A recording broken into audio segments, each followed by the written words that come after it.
The contents of this podcast are for informational purposes only and should not be considered medical advice. If you have a specific health concern or condition, please consult a qualified healthcare professional for more details. Check out herguru.uk/disclaimers.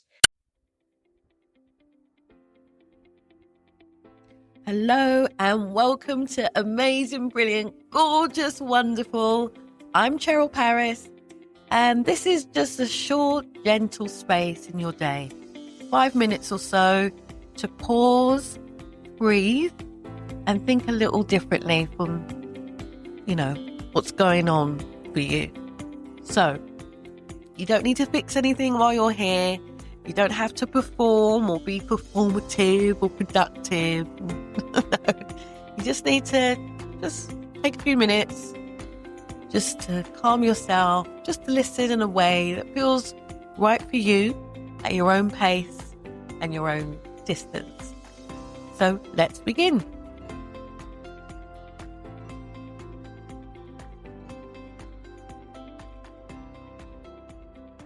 Hi there.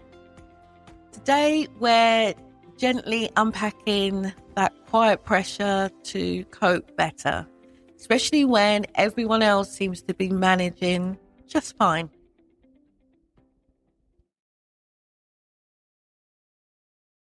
There's a sentence I hear all the time.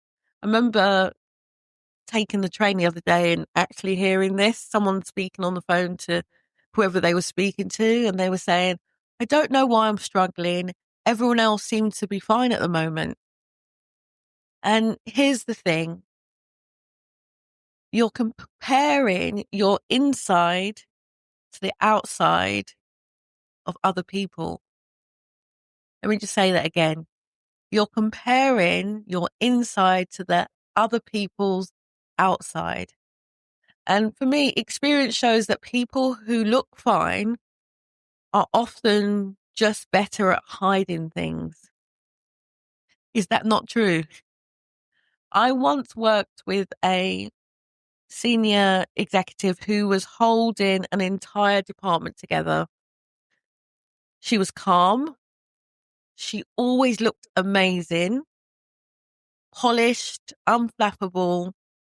Inside, she felt like she was failing daily. The thing is, the problem wasn't her capability, not from where I was seeing. It was her perspective. You see, when we're stressed, our brain does some really crazy things, all of which instinctively to protect us. So our brain zooms right in on our own performance and zooms out on everyone else's humanity. So one of the things that I look at when I discuss things with people is I look at how can we call it disassociation, but it's basically when we take a step back. And the thing is, you might notice your own unrealistic demands. You might notice unrealistic demands. You may even notice a lack of support in what you're doing. You may even notice that you're doing the work of 3 people. So, I should be coping becomes this situation is actually asking a lot from me. And it's okay for me not to be endlessly resilient here. One of the things you're really going to love about stepping back, panning back, and looking at things from a different perspective is how self-compassion starts sneaking in without much effort. So a tiny action today you may want to try is write down one thing, just one thing you've handled so far this week that's cost you energy. Name it. That's not weakness. That's being accurate.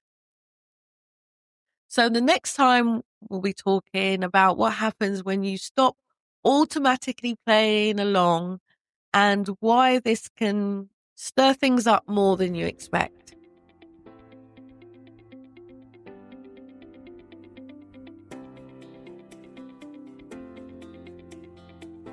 So before you go, just take a moment to notice how you're feeling now. And even if it's only a tiny shift, just notice what you can notice. Nothing dramatical is required here. Awareness is enough. And if this episode was helpful to you in any way, you might want to listen to the next one here on the podcast. They're all short and they're all designed to work together gently over time. And the thing is, if at any point things feel overwhelming, unsafe, or too much to hold onto yourself, please do reach out for professional help and support in a strong and constructive next step.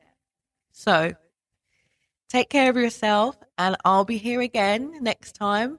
Bye for now.